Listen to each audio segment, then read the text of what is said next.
No matter if points are gained or points are lost, there will be much to discuss. For analysis regarding tonight's Winnipeg Jets game, here are Dave Manouk, Ezra Ginsburg, and your host, Drew Mandel. The Illegal Curve post-game show, presented by Play Now, the official sports betting partner of the Winnipeg Jets, starts now. Good evening, Winnipeg. Good evening, Manitoba. For all those joining us live this evening on our YouTube channel and all of our social media platforms, we say good evening, universe, and welcome to the Illegal Curve post-game show. Along with Dave Manouk, I am your host, Drew Mandel, both trying to do the broadcast a little bit on the quieter side so I don't wake up my entire family. As you might be able to tell by the fact I'm wearing a t-shirt and there's no snow behind me, I'm on vacation. But nonetheless, there's no vacation from Illegal Curve, so I'm thrilled to be here tonight with Dave Manouk to talk about the Winnipeg Jets victorious 4-0 over the New Jersey Devils. Another shutout for Connor Hellebuyck, 50th victory for the Winnipeg Jets. A top-to-bottom dominant effort that started seconds into this game tonight, Dave, and it continued until the final whistle. The Winnipeg Jets emphasizing why they are the better of the two teams. I'm pretty sure the New Jersey Devils are going to be glad to be done with the Winnipeg Jets losing the two games this year by a total of 10-1 to the Jets. So good evening to you, sir. Nice to see you. How are things back in Peg City?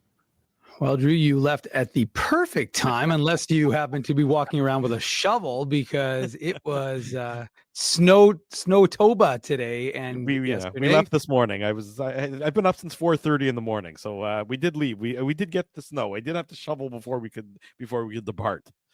Well, there were lots of you left behind your fellow Manitobans, and we were all shoveling our respective yards and sidewalks, I should say, to get out, and driveways to get out of the amount of snow, the heavy snowfall we experienced over the last few days. Crazy to think it was 12 degrees on Wednesday and now suddenly cold enough to get some snow. But it's what we get sometimes here in late March, and we'll deal with it. We'll move on. We'll be resilient, and like the Jets, we'll just put this one behind us and then hope that the weather will be better come next week, in which it's expected. And look, this Jets team, this Jets effort, right from the outset, right from the start of the game. And it's funny, like Amanda Stein, our good friend who used to be on TSN in Montreal, now works for the New Jersey Devils. She was talking to Brendan Dillon, and one of the quotes she had is, let's get out of this, the first 5 minutes of this game 0-0. And sure enough, they weren't able to do that in the first 2 minutes, let alone the first 5 minutes. But it's just an indication of how good this Jets team has been.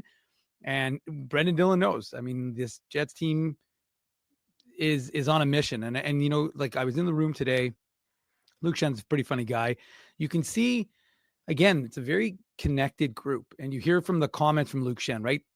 It's interesting. He went home again to visit his family, his wife and 3 kids in Nashville during the day off on Wednesday and then yesterday. And he said that it was actually at the direction of Scott Arniel and Kevin Cheveldayoff. They said, really, you should go back and be with your family. We've got some time. It's not a big deal if you miss practice. But again, it's just an attitude that's permeating the locker room. You can just feel like that connectivity. Kyle Connor, should congratulate him. He welcomed his daughter to the Willa, to the world on Wednesday night, I believe. So congrats to him and his wife. And they had their first, and he was understandably not at practice on Thursday, but he was, of course, at morning skate talking about it. If you missed those, of course, we have those, on our YouTube channel. But yeah, it was just, again, this is a team that they're aware. They're very aware of the fact that they have no opportunity, and it's not a bad thing, Drew, to take their feet off the gas. They know where the Dallas Stars are. They know where the Colorado Avalanche are, and they are not taking that lightly. Dallas Stars, as of, finally caught up to them. Remember, the Jets had played 2 more games than Dallas. Well, Dallas kept winning. And so Dallas was only 4 points back of Winnipeg as of today's puck drop. Now they're 6 points. Dallas now has a game in hand, but you want to keep adding those points to the standings bank. And now the Jets leapfrog, as you said, they get to 50 wins. They leapfrog the Washington Capitals for the top spot in the NHL. But as Kelly Moore said, 5 of the top 13 teams are from the Central Division this year. And this is just a lethal group to be a part of. And the Jets know that for the final 10 games, Drew, they can't afford to take their foot off the gas. They have to keep doing what they're doing. Again, they don't have to win 10 games in a row. unless they do. Well, they wouldn't have to because Dallas can't overcome them if they did that. But my point is, we know that last year they went in on an 8-game winning streak. It didn't mean anything when they got bulldozed by Colorado starting in game 2. But the fact of the matter is you want to see the team not taking their foot off the gas and playing a cohesive style of game and a connected style of game. And we saw that in tonight's game. And it bodes well because, look, let's be realistic. This New Jersey team, they're dealing with a lot of injuries. But at the same time, Drew, they also they're not really desperate because the Atlantic is so bad that really it's just that the Islanders are 9 points back of them. So they're comfortably in third. And they weren't going to catch first or second, but and we know that New Jersey's like in trouble based on how many injuries they have this season. But I'm just saying that still they wanted to win. They haven't been playing particularly well. They're 5-4-1. They were 5-4-1 coming into today's game. Beat Chicago, which is not a huge feat in their last effort on their road trip. But yeah, it's a good win. It's a good win for the Winnipeg Jets, and it allows them to kind of build on it. And the manner in which they win the game, I think, is what matters as well. I mean, this is a game that, especially once it was announced pregame, right before puck drop, that Luke Hughes wasn't going to be in the lineup either for the New Jersey Devils. So you just add him to the litany of injury troubles the Devils are currently suffering. This should be a game that the Jets win handily. And they did. And you saw that New Jersey was a team, like if you give up 2 goals within the first 2 minutes of the game, that's a sign that you're not ready for puck drop. That's a sign that you're not interested in really playing this game. But from the Jets' perspective, the flip side to it is you've started the game properly. You've come out with the right mindset. You've come out with the right intensity. You've come out with the right attitude, and they took it to New Jersey. So, again, similar to the game against Buffalo last Sunday. Not that New Jersey's way better than Buffalo, don't get me wrong. But, that game was a little bit just sleepy. This had the potential to be sleepy if the Jets didn't play it properly. But it's a Friday night. The crowd, sold out crowd again at the arena, 4th straight sellout, if I'm not mistaken, with my numbers on that front. And the Jets rewarded them. So you come out, you score 2 early goals. New Jersey's done.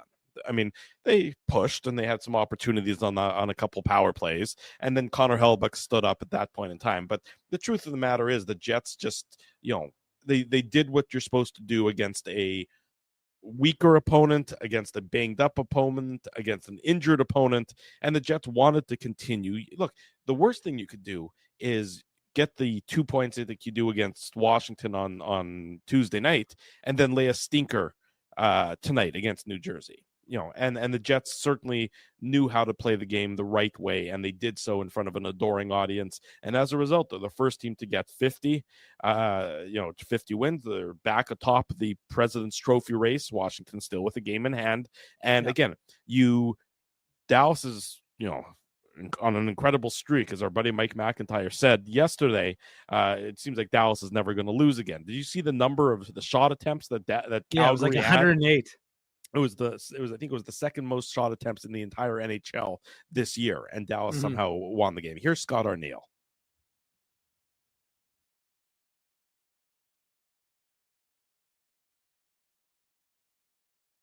Real strong night, lots of pressure everywhere. What did you see that was, effective for you guys tonight? Kept it out of the middle. There really was nothing, whether that was seam passes or plays going in there for shots. Did a real good job, even though that one in the second where they got stuck out there. Really, the stuff was Helly had to make some stops that the pucks got in close around the crease. But at the end of the day, we're just doing a really good job with our sticks, taking the lanes away, not letting stuff get in the middle of the ice.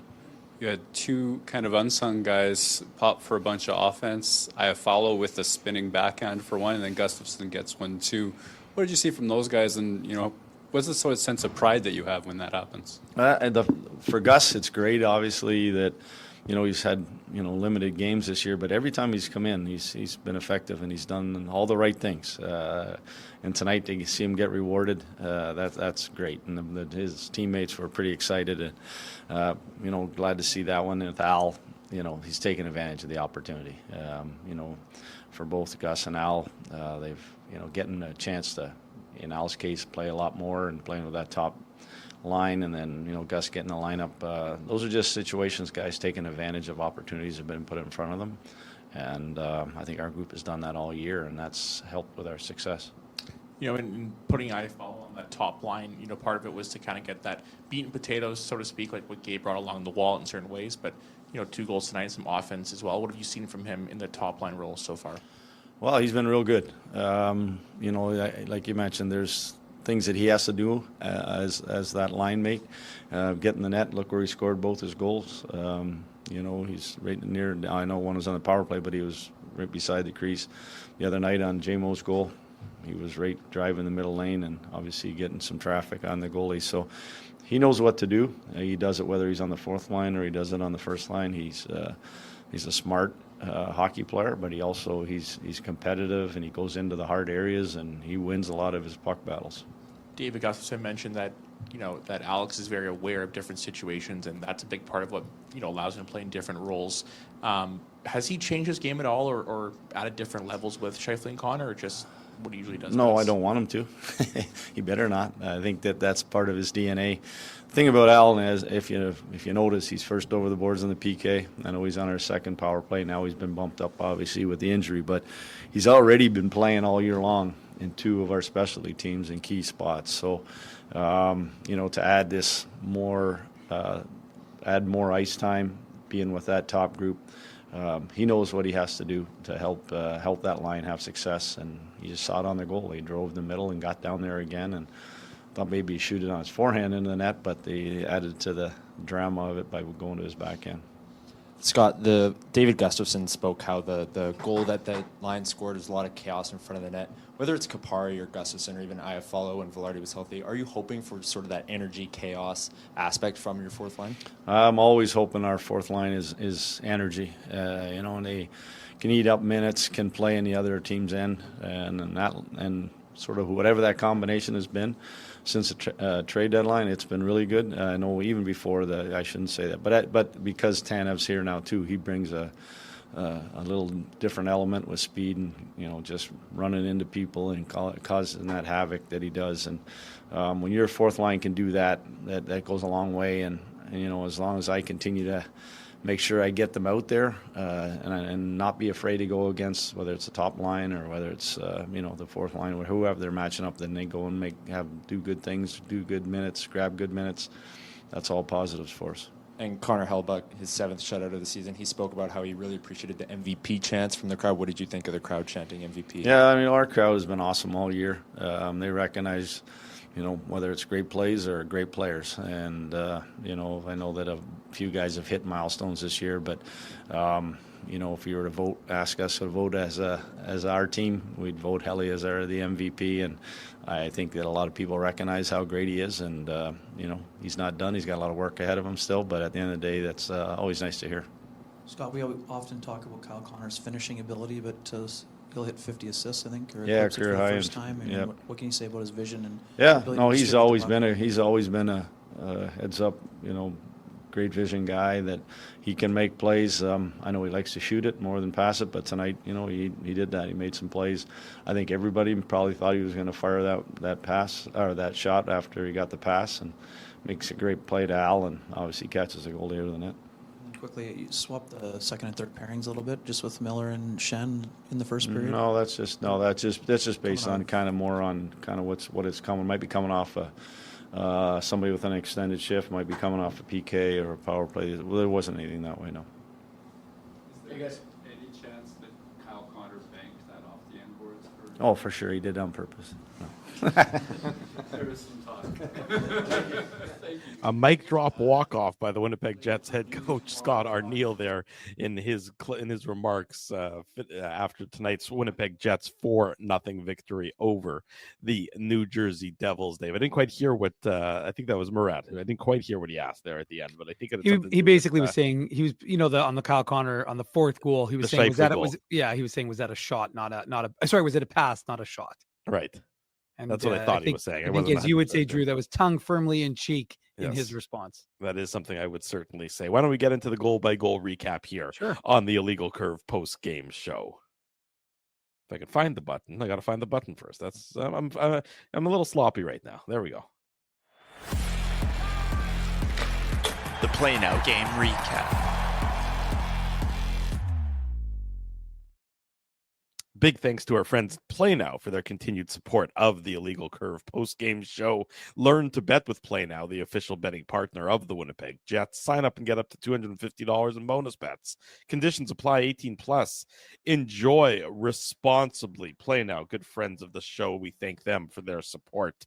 We talked about it really off the start, Dave, how it was important for the Jets to get off to a good start against a wounded opponent, weaker opponent, and they certainly did that. 58 seconds into the first period, Alex Iafallo, his 12th of the year. Kyle Connor, his 50th assist, and that's a big number that shouldn't go overlooked. It didn't go overlooked in the Scott Arneal's press conference there. And Mark Scheifele, his 44th assist on the year, and it's 1-0 for the Winnipeg Jets, 58 seconds in.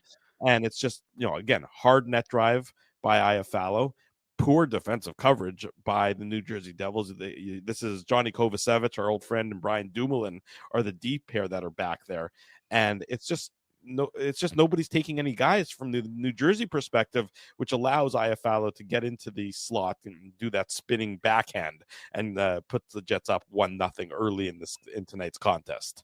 Yeah, I mean, look, the Jets did something I like. They attacked with numbers, right? They recognized Josh Morrissey. I mean, Josh Morrissey's up in the play. Josh Morrissey's the deepest guy on this play, Drew. So, I mean, he's adding a wrinkle to the offense and again, causing the defense of the Devils to be like, we got a 4-on-2 essentially, and their guys are trying to get caught up. But like you said, it kind of leaves, an uncertainty as to who is supposed to take who. And as a result, the Jets take advantage of that chaos. And, we see the connectivity. I'm going to be using that word a lot, I guess. But, Mark Scheifele and Kyle Connor, I mean, these two guys are absolutely dialed into where the other guy is and know how to find them.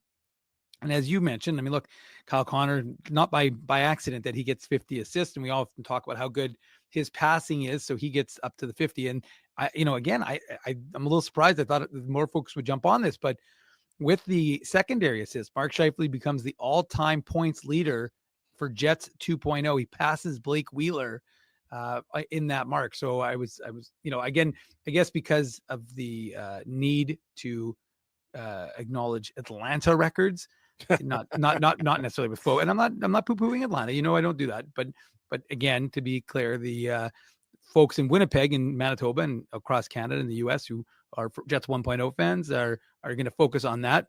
But like I said, so Mark Scheifele, he gets his he moves into become the all-time 2.0 franchise leader. He's still got a ways to go though, Drew, to catch Dale Hawerchuk. So Mark Scheifele has 796 points in 870 games. Blake Wheeler, for the record, had 795 in 874 games. So he beats him in that regard, but he still trails Dale Hawerchuk 929 points in 713 games. Ridiculous. And Thomas Steen, 817 points in 950 games. Good old number 25.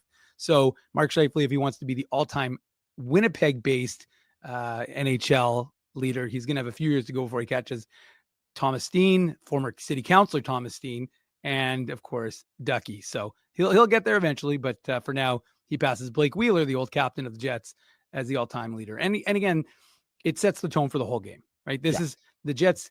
We know how lethal the Jets have been when they score first, when they have the lead going into the third period. Like, it was funny when Dan and Kevin were talking at the, early in the third, and they're like, well, barring something unforeseen. I'm like, Dan, this one is over. I mean, sorry, when it was 2-0, it was over, but 4-0, this game is completely over.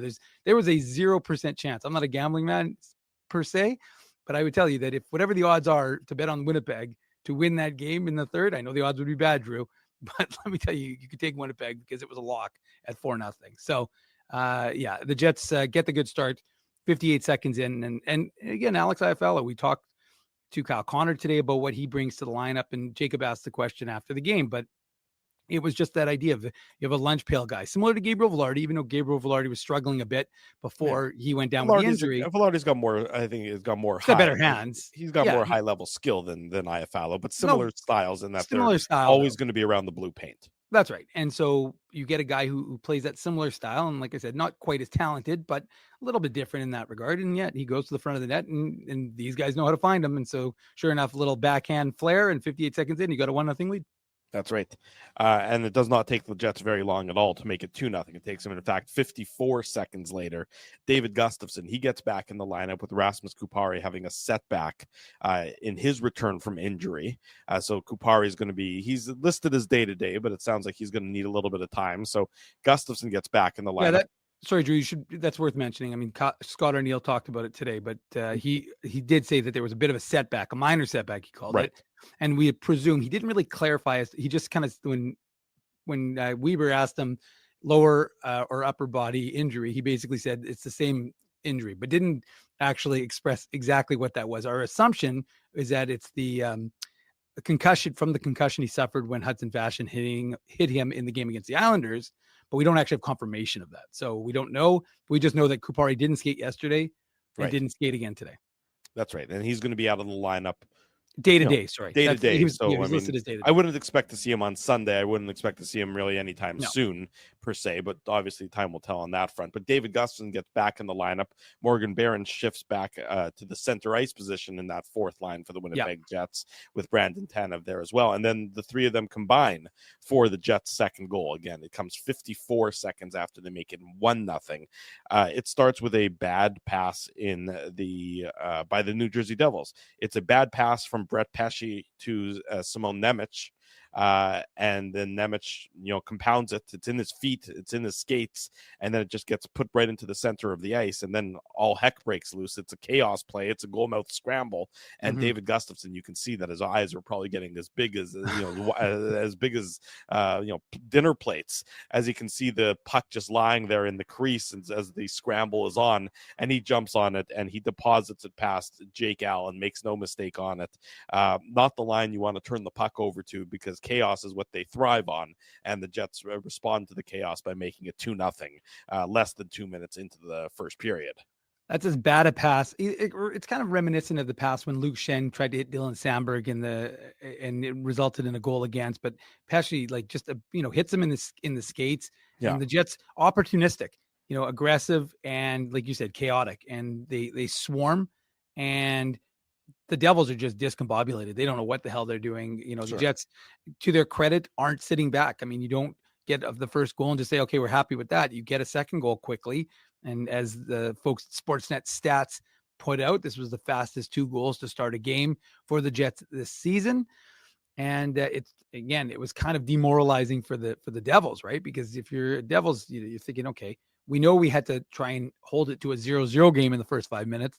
And now it's 2-0 a minute 58 into this hockey game. So you know that if you're the Devils, there's a bit of woe there, because the likelihood, as I indicated earlier, when the Jets get the first goal, Drew, they don't give it up. So and it's got to be good feeling for David Gustafsson, because I'm at practice and I'm obviously at morning skates, and he's a hard worker. He's one of the last guys off the ice, and you can see that he puts in the time and the effort when he's not in the lineup. And so he'd missed the last 9 games.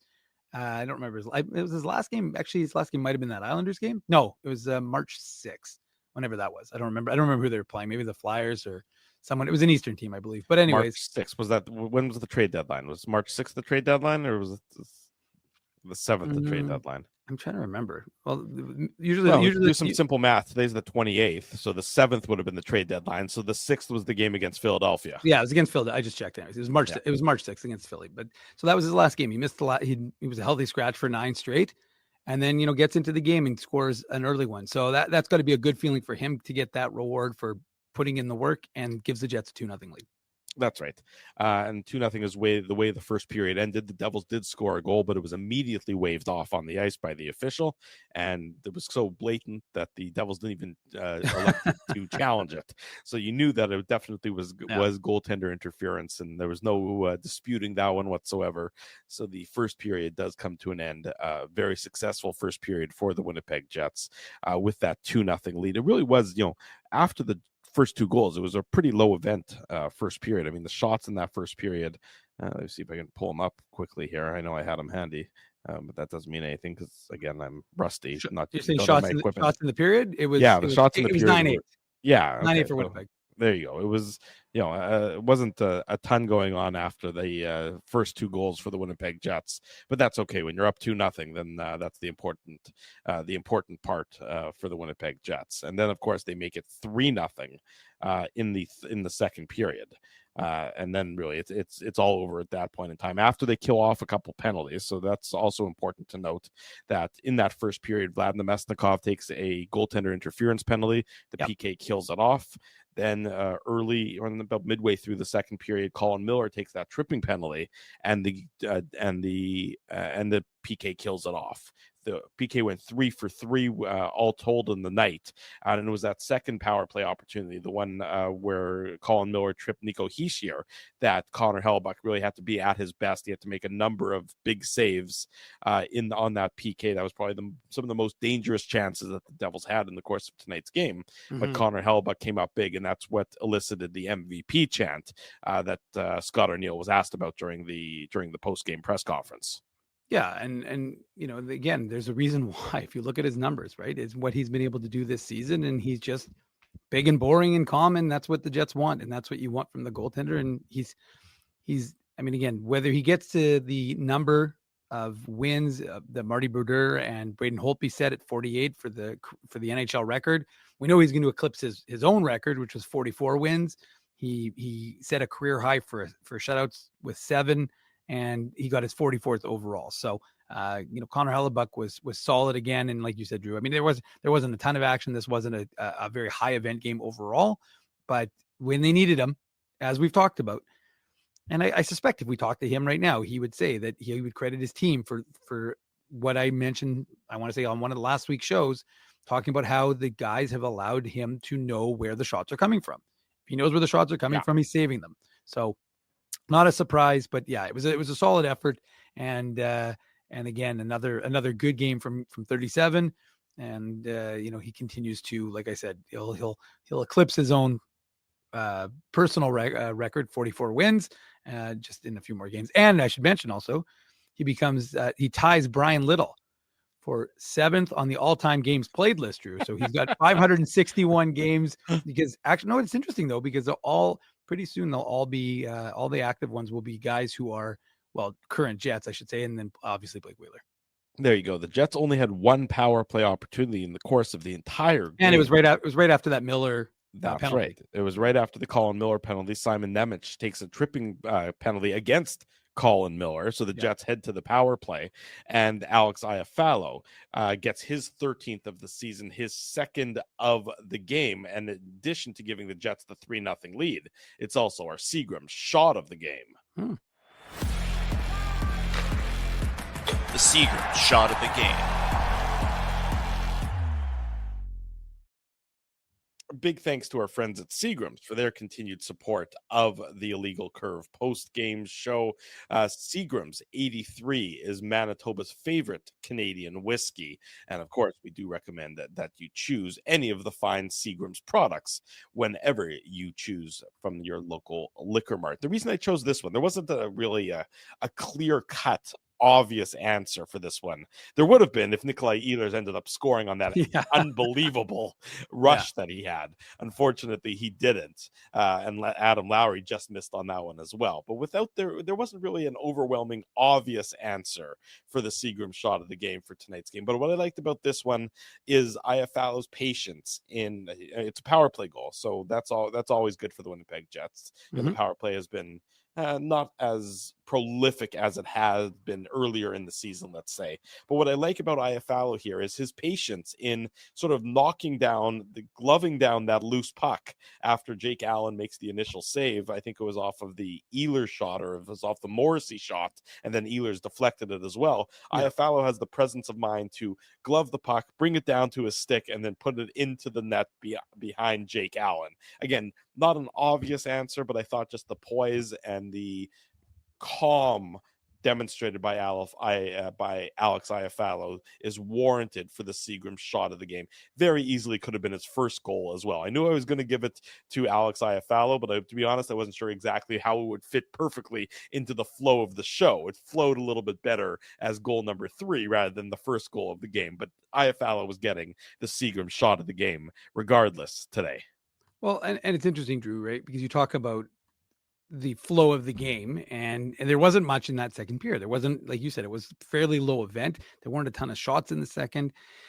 And so you're kind of like wondering, and the Jets power play, I mean, worth noting, this is one of the first times now in this season they have not been first place. They've been overcome by the Vegas Golden Knights. The Vegas Golden Knights are now first overall in the NHL, and the hard charging Detroit Red Wings, who have a very good power play, are now in third, but they're very close to the Winnipeg Jets. So the Winnipeg Jets get an important goal. I mean, they all they care about is scoring goals that help them win games. They don't necessarily care where exactly they finish, but it makes them feel good to get back on or break that sort of streak where they have been able to have that success. And one of the things we see on this goal, Drew, guys are moving around, and Yes, they take advantage of it. And there's a lot of expectation with Nikolai Ehlers. That the Devils all kind of bite on him, expecting him to take a shot. He knows Alex Iafallo is over on his left, just puts it over to him, and sure enough, puts it into the back of the net to give the Jets that 3-0 lead. And like I said, Alex Iafallo continues to kind of produce. And we, one of the things that Kelly Moore asked him about when we talked to him was I guess it must have been yesterday after practice. I think it was yesterday. Yeah, it was yesterday after practice, because it was Shen and Connor today. But was the idea of like the higher expectation of him to play with that first line, right? Because he's a guy who usually plays 30, 40-second shifts with the fourth line. But now that first line, they tend to take 50, 60 second, maybe not 60, but 45 to 50-second shifts. Yeah. So, and especially with the added minutes already, for the fact that he takes power play and he takes PK minutes, how is he going to be able to adjust? And he said, look, I'll adjust based on the situation. If they need me, they need me. If they don't, they don't. But, my minutes are going to go up. And I think he's up, I want to say about 5 minutes from his average. I don't know how many minutes he played in tonight's game, Drew, but the fact of the matter is I think he's up over his season average 4 or 5 minutes per game, with the addition to the first line. But it seems to not be impacting him so far. So the Jets are going to be happy to have him kind of smoothly being able to transition to that first line role. And we know he's obviously done that before, and they're having success with him there now. So the Jets have a 3-0 lead, and at this point, it's over, Rock is the way they should be looking at this game. Well, you mentioned the time on ice in tonight's game, and again, beauty of this kind of game where the Jets can, Scott O'Neill, it's an easy game for him to coach. Just keep throwing everybody over the boards, one after the other. Sure. The lowest minutes for the Winnipeg Jets in tonight's game was David Gustafsson at 10 minutes and 33 seconds. And then the highest minutes in tonight's game were Dylan Samberg at 21:50. So, I mean, when you can get all of your skaters in between 10:33 and 21:50, that tells you that, the coaching is really, it's a fairly easy game to run the bench with. The players love that kind of game because everybody's getting a shift, every 3 or every 4 opportunities. And so you get a real feel for the game and everything else. So, kudos to the Winnipeg Jets. Just again, where we still got one more goal to go through here, but it was an easy win. It was easy win. You had an opponent in the New Jersey Devils that were banged up. They were a shadow of themselves. It should have been an easy win for the Winnipeg Jets, but just when it should have doesn't necessarily mean that it always is. But tonight it was, which sent the hometown crowd very happy. And the one thing I would add to your point there, Drew, is the fact that there's a huge benefit to a team that is, again, wanting to finish first and is going to want to be in all these games, to be able to not have to ride your top dogs and not have to overwork Connor Hellebuck and all of those sorts of things. And I know the Devils had more pressure in the third while they were chasing the game, but ultimately at the end of the day, this, to be able to, I mean, it was funny because we talked to Scott O'Neill yesterday after practice at the Hockey for All, and he basically was saying, like, after we talked about Iafallo's minutes, he was asked about Morrissey, and he goes, well, Morrissey, he'd play 30 if I'd let him, and the fact of the matter is that, again, Josh Morrissey has a lot of miles on his legs already. Still looks 30 good. years old today. Happy birthday, Josh Morrissey. 30th birthday today. Good point. Good memory by you. But the fact of the matter is, although he didn't accept your birthday card, I understand. But regardless of that, that's I think the benefit to not overtaxing these guys as they head into the playoffs and the stretch drive. And again, some big games still against the Dallas Stars. We know that's, what is that, April 4th, Drew? April 10th, Thursday, 10th. April the 10th. We're Oh, actually because going to be it's a Boston Pizza game, right? It's a Boston Pizza game. So you can mark this down in your calendars. Thursday, April the 10th, we will all be at Boston Pizza on Taylor Avenue. That is for our next edition of the Illegal Curve watch party and live on location post-game show. Could very well be the game that the Winnipeg Jets clinch the Central Division and the Western Conference Championship, or it could be a game where Dallas moves even closer to the Winnipeg Jets. So you know that Thursday, April the 10th, between the Jets and the Dallas Stars is going to be an absolutely huge hockey game. We're going to be at Boston Pizza on Taylor Avenue. We want you to be there as well. So be sure to mark that in your calendar and join us there in a couple of weeks' time. I guess that's 13 days from today. If I'm not mistaken, if I can do some simple math, it would have been 2 weeks from yesterday. So 13 days from today, we'll be at Boston Pizza on Taylor Avenue for the Illegal Curve watch party. One final goal in tonight's game, Dave M., and it comes off the stick of Mark Scheifele with 42 seconds to go in the second period. It's his 36th of the year assist to Kyle Connor. That's assist number 51 for Kyle Connor. The dynamic duo for the Winnipeg Jets pick up a loose puck right at the defensive blue line. They come in to the Devil's zone, and Connor rips a shot that goes, I think Jake Allen gets a piece of it, and that's why, and it deflects off of the end boards and right back out in front, and Mark Scheifele is untouched, and he's in fact behind Jake Allen, and he's able to put it into the empty net. And I think the important part is that after Connor shoots, Scheifele doesn't change his approach. He's still going hard, driving hard right towards the Devil's net. And by continuing to move his feet on this goal and after the Connor shot and not maybe gliding, he puts himself into the position to knock it into the empty net to round out the scoring for tonight's game and give the Jets the 4-0 victory. And play to the end of the game, play to the end of the period, right? Not be complacent, not be satisfied. And I like, again, Mark Scheifele's stick is very good because he steals that puck in the Jets end. And then, like you said, Drew, continues to push and get towards a spot, which we saw, like I said, a number of times in this hockey game where the Jets did that. They weren't always rewarded for it. But here's another example with 41.9 seconds to go. I mean, again, if it wasn't already decided, it was decided at this point. 4 goals on 15 shots. A little surprised, actually, they started Allen instead of Markstrom. But, regardless, I don't know that either goaltender. I don't think either goal would have made a difference tonight. I don't think so either. But I'm just saying I was just a little bit surprised because, again, not that the Devils are desperate for wins, but, this is just it's a good, whether it was intentional or not. I don't know if it was. I mean, the only person who can answer that is Kyle Connor, and we don't know if he'd give us an honest answer or not. But it's his 51st assist, as you said, and Mark Scheifele gets to the it was a second point of the game for him, so he's at 80 points for the third time in his career. He's on pace for a career high of 89 points this year if he keeps up his current pace. So everybody's having career years, and hey, that's a good sign for the Winnipeg Jets because it's all that production is leading this team to 50 wins, 104 points now, Drew, I believe, and top spot in the NHL. Yeah, exactly right. And with tonight's victory, they do have 104 points.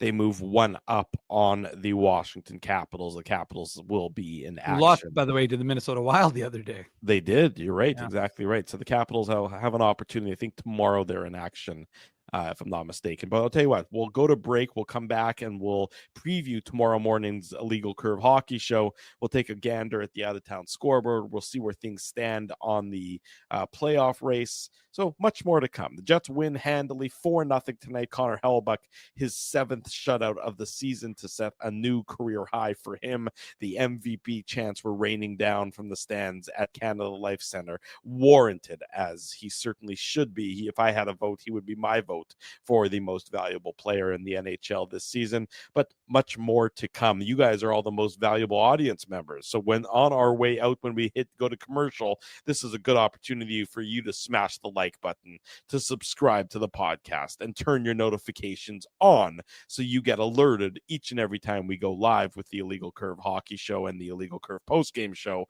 much like we will do tomorrow morning at 9 a.m. Central Time. So much more to come. Don't go anywhere. Drew Mandel Dell, Dave Minuk with you. The Jets victorious 4-0 over the New Jersey Devils. More of the Illegal Curve post-game show coming your way. We want to thank you for not betting with Play Now and choosing our illegal gambling site instead. Because we couldn't afford things like this without your money. So much of your money. Now you might have questions like, Do our profits benefit your community? No. Or bet with Play Now, Manitoba's local legal and secure gambling site.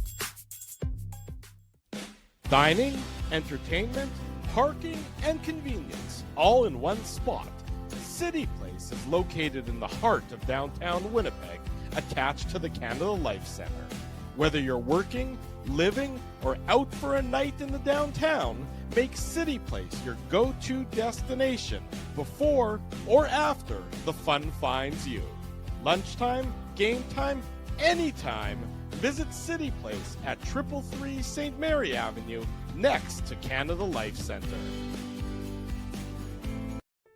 Holt Dental, the new official dentist of Illegal Curve, has a philosophy rooted in two unyielding principles: genuinely caring about patients and providing outstanding service. Being a patient of Holt Dental means more than just checkups and treatments. It's taking the time to listen and talk to each patient so they can achieve the best long-term health, functionality, and aesthetics for their teeth, mouth, and gums. Conveniently located at Grant Park Festival on Taylor Avenue, Holt Dental is dentistry of the highest quality in a comfortable and relaxed environment. For more information, visit holtdental.ca. Oh, and there's plenty of free parking at the front door, too. Celebrating its 40th year as Winnipeg's home for stand-up comedy, Rumors Restaurant and Comedy Club has recently been named Canada's top comedy club and a top 5 comedy club in North America. From birthday parties to date nights to fundraisers and everything in between, Rumors is your destination for the best and most affordable live entertainment Winnipeg has to offer. For more information on upcoming shows, Rumors' incredible promotions, and to purchase tickets, visit rumorscomedyclub.com. At Boston Pizza, a fast lunch doesn't have to mean fast food. Now you can get a $15 lunch served in just 20 minutes, including your choice of a main, side, and drink. That's right, lunch for $15 at your local Boston Pizza. Welcome back to the Illegal Curve post-game show. Drew Mandel, Dave Minuk with you here, talking about a Winnipeg Jets 4-0 victory over the New Jersey Devils. The Jets put a little bit more space between them and the Dallas Stars, now up to 6 points between the Jets and the Stars in the battle for first place overall in the Central Division. Of course, Dallas with a game in hand, and they continue to absolutely roll as of late. So it'll be interesting to see how long this dogfight for first overall in the Central, and conceivably, it could be first overall in the entire NHL, because if Dallas were ever to catch the Jets, that's how lofty they would be in the standings. Of course, we don't know what Washington would be up to, but anyways, that's just some thought as to sort of how silly it is between the Jets and the Stars and how tough that Central Division is, Dave. Yeah, no, it is wild, Drew, and don't forget about those Colorado Avalanche who are going to go up against the an afternoon game against the St. Louis Blues. Those similarly red hot St. Louis Blues. So we'll see what's going to happen there. I don't know who's Dallas playing tomorrow. Dallas is playing the Kraken. The so Kraken. They have a weird pulverize the Oilers. Yeah, they have a weird back-to-back against the Kraken in that both games are in Seattle. They play, I believe, Saturday against Seattle and then Monday in Seattle. So it's weird that they play kind of like that Washington game set against the Jets many years ago.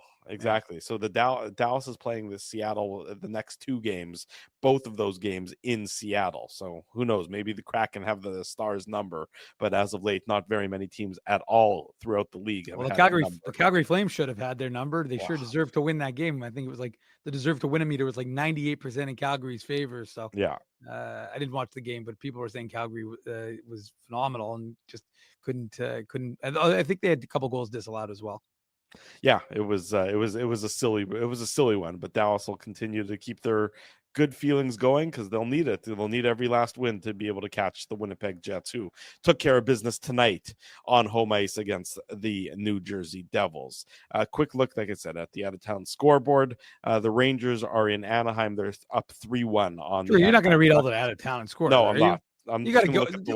Only do the ones that are relevant. I mean, God, that's all I'm doing. People in New York and Anaheim don't care about the Rangers score. Certainly, folks in Winnipeg don't care about that.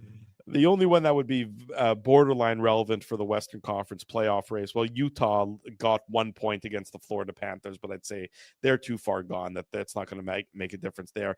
But Vancouver both blew a 3-0 lead and staged a comeback, but they ultimately fell in overtime to the in the shootout to the Columbus Blue Jackets. So 7-6. Vancouver lost 7-6. They were up 3-0 over the Blue Jackets and blew that game. And so as a result, Vancouver now 4 points behind the St. Louis Blues for the final playoff spot. The Calgary Flames are still the team to watch there in my mind. They're 6 points behind the Blues, but they do have those 3 games in hand on St. Louis. But speaking of St. Louis, we just received a text message from Ginsburg.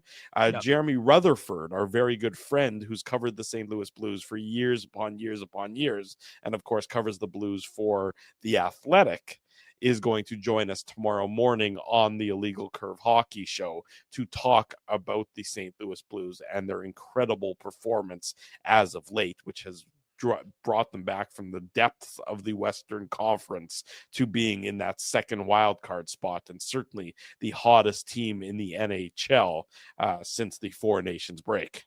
Yeah, and sorry, Adam Douglas asked a question in the chat as to whether practice is still on. Practice is still on. I am reliably informed by the Jets communication staff, not me personally. Well, technically me personally in our group chat. So I can attest to the fact that if you want to go to the practice, it is a go. I believe at noon tomorrow at Hockey for All Center. So if you want to see the Jets practicing, I can't promise that all the Jets will be there. It may be an optional, but it's because Sunday's game is a matinee as well. 2:00. Yeah, so it's a noon practice tomorrow, Hockey for All Center. So it's open to the public. If you'd like to go, you can go and check out the Jets practicing at noon. There you go. That'll be something fun for people if they're looking to do that tomorrow afternoon. But of course, that's perfect timing because it'll be after the Illegal Curve Hockey Show, which will start at 9 a.m. tomorrow here on our YouTube channel. Kevin Sawyer is also going to join us. So Kevin Sawyer is set to join us, and Jeremy Rutherford set to join us tomorrow for another edition of the Illegal Curve Hockey Show. So we're looking forward to that getting underway in about 10.5 hours time, and then Saturday afternoon we'll be back for the post-game show following the Jets and the Vancouver Canucks. The Jets, of course, recently embarrassed by the Canucks, look forward to an opportunity to maybe gain some revenge over the Canucks. So that'll be Sunday afternoon with post-game show right around the 4:45 mark or so before the Jets head out west for the 3-game Western road trip where they will go to Los Angeles, they will go to Vegas, and they will go to the Utah Hockey Club next Saturday, 8 days from today. So all things we can look forward to here on the Illegal Curve YouTube channel and, of course, on the Illegal Curve post-game show. Final thought to you, Mr. Manuk, before we wrap this one up. Big shout out to Jordan and Lexi. I met Lexi, who was a waitress at a restaurant I like to go to every once in a while, Drew. Right. She recognized me from the show. She said, my boyfriend watches your show all the time. His name's Jordan. So shout out to Jordan. Thanks for watching the show. We appreciate it. There you go, Dave. Look at you giving the dap to Lexi and Jordan. So, well, I mean, you get recognized out and about in Winnipeg. It's kind of nice. So I was like, all right, I'll give. I wanted to thank them and thank them for watching the show. I thank everybody for watching the show, anyways. But I want to give a shout out. That's perfectly fine. That's lovely, and, Dave M. Winnipeg famous. Definitely not. But the other thing I was going to say is, although I will share the story. So Lexi said, "Can I take a picture with you? We're going to send it to him." So I said, "Sure, why not? Whatever." And then my cousin was there, and she said to me, she's like, "Why are you taking a picture? Like, did you just take a picture?" Like she couldn't comprehend why we were taking a picture. And I said, "Well, and I explained." She goes, "Oh, I thought you just wanted a picture." I'm like, "You thought I just randomly wanted a picture with our waitress. Like, that's a little bit bizarre, but anyways, it was a lot of fun was had that night. Anyways, I will say, is your boy Bruce, wrong restaurant, but I will say, keeping it to hockey. Yes. The Manitoba Moose picked up a big, I'm not going to go to Moose Moon right now, Drew. Okay, good. The Moose did pick up a big 2-1 win. Danny Zhilkin gets the game-winning goal. Elias Salamonson and Brad Lambert set him up for it. I haven't had a lot of time because, of course, folks, it's focusing on the Jets. Can focus on the Moose yet, but I will go back and watch some of the Moose game and, of course, share that with you later. So the Moose pick up a critical win. They're still 11 points back with 9 games to go, and they have another game tomorrow night against Rockford. So if they can get a clean sweep, which they haven't been able to do since mid-January, of a 2-game set against the team, they'll be 9 back with 8 games to go. Not impossible, but highly improbable. But again, you still want to see, and we'll see what prospects end up with them, because going to the OHL playoffs, WHL playoffs are on right now. And like I said, go to illegalcurve.com. It'll be in the notes tomorrow. I'm not going to go give a big rundown, but I will say, in game 1 of the OHL playoffs for Colby Barlow, 3 goals and 1 assist for the Generals. So he was first star of the game. He was rolling along for Oshawa. So big game for him. And like I said, Zach Naring drew double overtime, had the primary assist. So lots happening. And again, if you want to find out about them, we've always got it on illegalcurve.com. And last but not least, last revelation, Drew, I have something to share with the audience. Oh dear. I tried my first pierogi. I did. I saw JC saying, well, I was at a different establishment actually, and they had pierogies. They had fried pierogies, totally vegetarian. I was like, oh, I'll give this a whirl. Why not? I'm getting something I can share with the audience. Tried it, loved it. Yeah. So I'm on the pierogi train. I don't know although I was told I wouldn't like boiled, so I'm not sure I'm going to be able to like the boiled ones. Got to go with fried. Fried is the way to go. The fried pierogies. Dave M. Well, there you go. Look what we've done. We've turned over. We've taught an old dog a new trick, and all of you are to give thanks for that. For you are the motivators. You are the people who've driven Dave into the awaiting arms of pierogies. So good job, everybody, for getting Dave to try a food that the rest of us have tried numerous times, thousands of times in our life. But nonetheless, Dave, good job. Thumbs up to you. You get for your pierogi acknowledgement. Is that you eating? Oh, that's a picture of the pierogies? Yeah, fried pierogies. Okay, beautiful. I love it. I'm glad you enjoyed them. I know T. Conapoli's proud of me. Come on, let's go. Yeah, and we're all proud of you, Dave. That's we are. Doug's giving me the gears. He's saying all pierogies are boiled. They're fried after they're boiled. Well, he's right about that. I mean, to be prepared, they have to be boiled. But I mean, some people just boil them and then just serve them with butter. That wouldn't be that's not how I choose. And again, we don't need to go down the rabbit hole of pierogies. We have a show coming up tomorrow where we can spend 2 hours talking about it, in and around talking about the Winnipeg Jets. We'll end it there for tonight. We'll thank everybody for joining us. If you haven't already done so, go smash the like button, subscribe to the channel, turn your notifications on. That last one's really important. Turn your notifications on.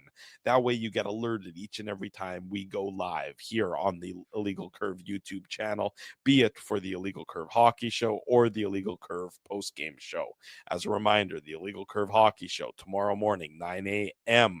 Kevin Sawyer, Jeremy Rutherford, tons on the Jets, tons on the playoff races, plenty to discuss. So be sure to join us back here tomorrow morning for the Illegal Curve Hockey Show. On your way out, again, smash the like button. Thanks to all of our sponsors. They make the show a possibility. That is our friends at Rumors Restaurant and Comedy Club, Play Now, Holt Dental, Boston Pizza, City Place, Seagram's. Support these fine businesses because of their continued support for Illegal Curve Hockey. I'm fairly certain I haven't woken up my family. That means I get a thumbs up. Dave M., you did a great job. You get a thumbs up. Everybody who joined us, you all get thumbs up as well. I'm giving out the thumbs up left, right, and center like Dave M. is eating his pierogies. Jets win 4-0 over the New Jersey Devils. We'll see everybody tomorrow morning for the Illegal Curve Hockey Show. Until then, we wish you good night and good luck. And thanks for watching the Illegal Curve post-game show. Thanks for listening to this broadcast from Illegal Curve Hockey.